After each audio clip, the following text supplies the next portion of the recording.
Merci na nyonso yawe.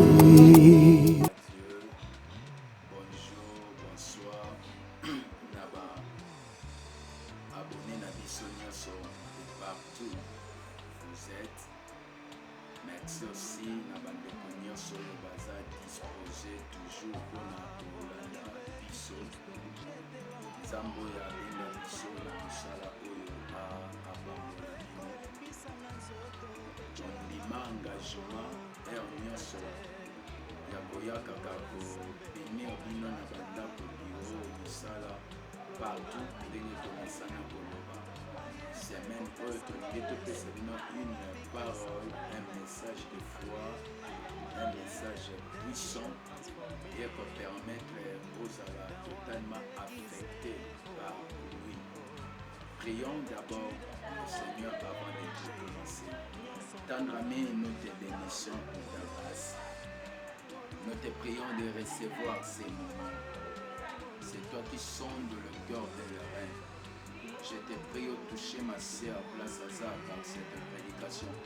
Au toucher mon frère, au toucher cet ami Oazola Nabiso, au toucher Koko, Yaya, Leki, au toucher Église, partout nous amener. Simba Mitema, Pambola Mitema par ces messages. Au nom de Jésus-Christ, nous tous bénis. Amen. Gloire à Dieu. Merci beaucoup. Le long na bénir. Peuple ya Nzambe isika boza na thème moko oyo nazobenga un bon samaritain. Yango nde thème na biso un bon samaritain. Je lis rapidement le livre de Luc, chapitre 10, à partir du 32e verset et je descends. Un Levite qui arriva aussi dans ces lieux, l'ayant vu passa outre. Mais un Samaritain qui voyageait, étant venu là, fit émis de compassion lorsqu'il le vit. 34. Il s'approcha et banda ses plaies, avec ça de l'huile et du vin. Puis il le mit sur sa propre monture, le conduisit à une hôtellerie et prit soin de lui. 35. Le lendemain, il tira des deniers, les donna à hôte et dit: aie soin de lui. Est-ce que tu sais que tu dépenseras de plus? Je te le rendrai à mon retour. Amen. Merci, c'est la parole du Seigneur. On va prêcher sur le bon samaritain. Nous voulons d'abord vous rappeler esa parabole oyo Jésus a zopesa to azo expliqué et pas ba disciple naïe.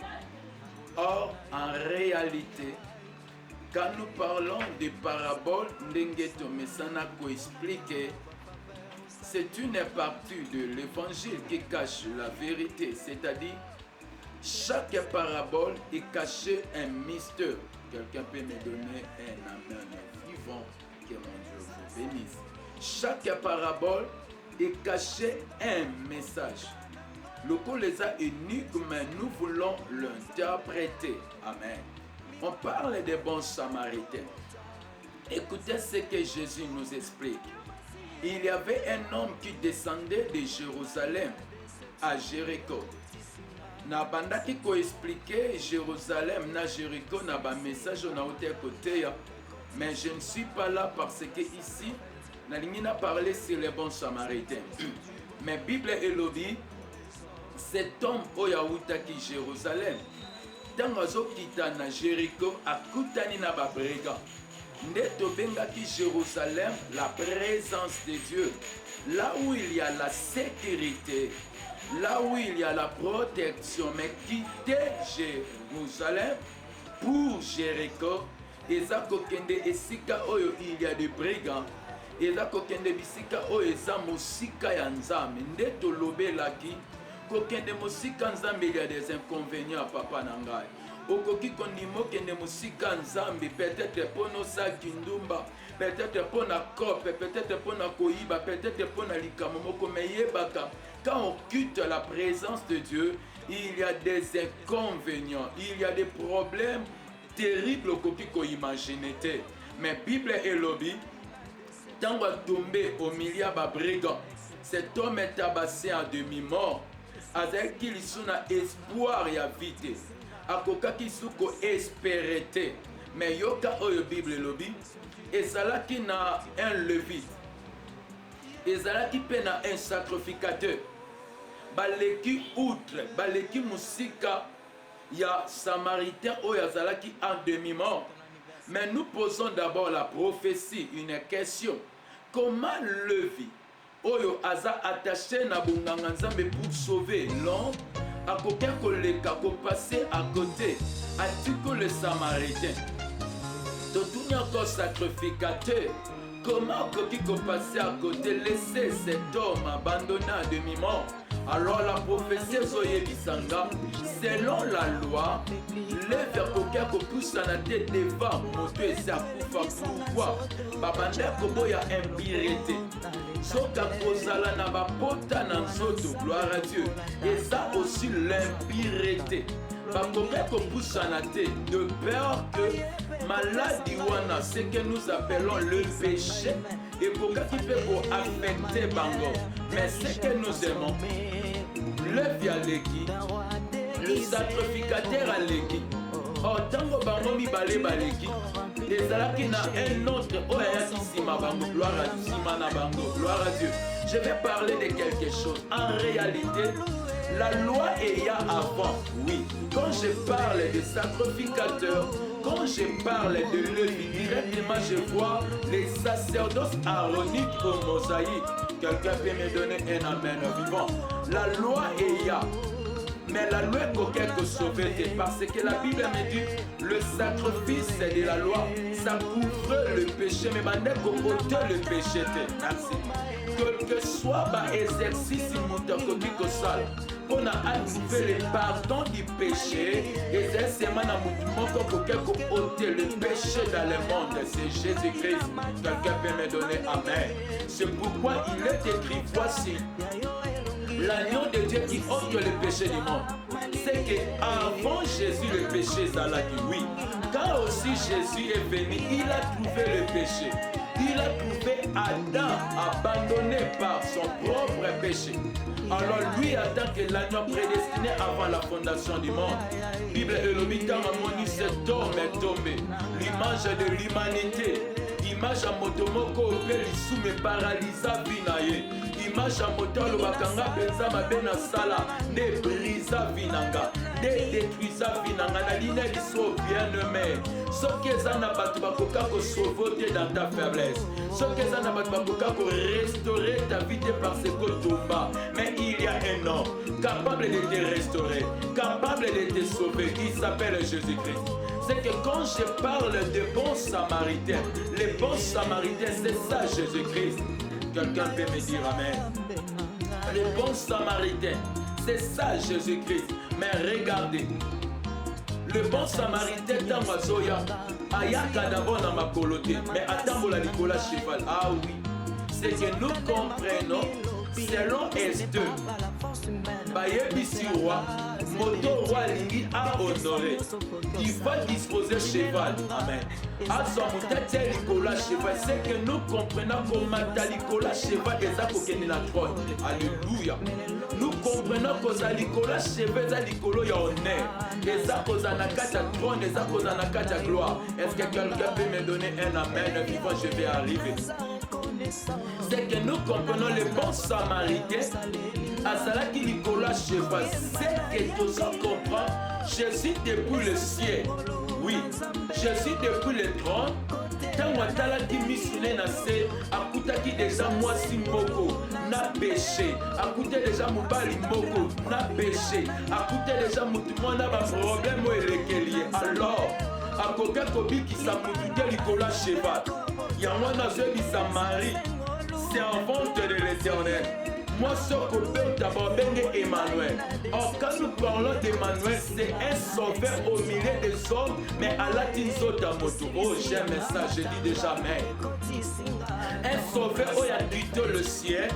Pour aya sur la terre, à la pour accouper la moto. Je vais parler à quelqu'un. Il y a un sauveur à Tika 3 pour la restaurer. Quelqu'un peut couper sa main à bien. Il y a un sauveur à Tika Lola pour la Bikiso. Ozalosa magicien. Ezalo Kotanda Wanganga. Ezalo Sopa Bazemi. Ezalo Salamade. Mais je te présente le bon samaritain. Il est capable de te sauver. Il a la capacité de restaurer ton âme. Oh, car la Bible nous dit en réalité la langue ce n'est que l'esprit. Ce qui kaja mutu des yeux bébé l'autre bandota bien. Tous ces temps sont là la mabé. Tous ces temps sont vivre qui mais moi je vais te révéler. Il y a un bon samaritain capable de te donner la paix. Le vie va passer à côté. Ma sacrificateur va passer à côté. Pour n'avoir le bateau, Dieu n'est pas pour restaurer Adam tombé. Oh, alléluia. Adam lui mange à l'humanité. Pour n'avoir le bateau, l'unité de sauver maman. Alors, c'est lui qui était sur le trône. Le bon samaritain Jésus. A qui tu n'as sais. La niena lobela moto mon akata d'ostre. Moto va bête à kakoyaki. Et ça aussi, image à moutou, azalaki debout, mais ça couille. Et l'on n'y ne couille ça. C'est ton anniversaire. Pourquoi y a un domaine ni? Na domaine de santé, chaque fois ça la réussite na maladie moko babengistique. Chaque jour ça va réussite na maladie moko à motema. Ça ne va pas. Ça ne marche pas. Moko na moko le problème est si problème. Au botabana c'est comme si banana ba memela yo makam. Oh, le nana tosayo. Oh, le nana respecté. Chaque jour il y a des problèmes. Mais ce matin, je vais te présenter un bon samaritain. Le bon samaritain a l'ongoué Nicolas trône. A quitté pour la direction. Il y a moté si babeta. Azaki na problème il y a bateau babeta qui. Mais azaki na moto ba problème il y a moto babeta. Na linesa moto moko oui ba basalo mabe baketa. Mais les bons samaritains aye pona bande te plaît. Autrement que copier en main vivant. Les bons samaritains aye pour te donner la vie. Akitia tali mutuwana. Asuya menye na hôtellerie na hôpital. Amemi quelque part. Na nine bisa quelque sika osa. Le lot eza na nzambe moko. Akitie sika osali. Na hôpital place ibosa. Na hôpital place oza na mwana. Na prison place olandanga. Boye bate comment bokoki kobima. Mais je vous annonce au nom de Jésus. Le bon samaritain Jésus. Akiti na badresse na bino. Le bon samaritain Jésus. Aye pona sauver bino. Moto mo zoye bisanga ton note ya maloba oyo. E abisinga papa le kaza na mbo. Papa kuluta za na mbo. No kwa za na bozui. Mais bakoka ko sauver biso te. Bakoka ko bimisa biso na situation oyo te ma sœur. Il est écrit maudit soit celui qui se confie à l'homme. Il est écrit béni soit celui qui se confie à l'Éternel. C'est le temps de se confier à Dieu. Les hommes peuvent te décevoir, mais mon Jésus, le bon samaritain, à côté de décevoir jamais. Pendant que non, le mamakambo na lingine bisa motomoko. Il y a un Dieu à quitter dans votre grâce. À quitter sika osa, à quitter sikoza na ba problème, pour à restaurer ta vie. Zambe na biso ayanga kesika batu bayete. Alléluia. Zambe na biso kena kesika batu bakenda kate. Na sambe lipo na yo maintenant. Et si koza tombé par terre. Et si koza kokali sous te, reçois la force de Dieu. Soyez rétablis, soyez restaurés. Tombouama encore dans ça. Foi na yo mata, kondima na yo kola, vide brillant na yo mata, celle na yo mata, la capacité de suivre Dieu, la capacité de servir Dieu, et maintenant encore dans ton cœur, reçois la paix, reçois la paix, je répète encore, reçois la paix, parce qu'il y a un Dieu qui règne sur la terre, que mon Dieu vous bénisse, et ça qui votre serviteur, l'esclave de Dieu Christ Baza. on est disposé pour nous recevoir la récolte na bino. Zamba papola bino bonne semaine. Zamba rose bino.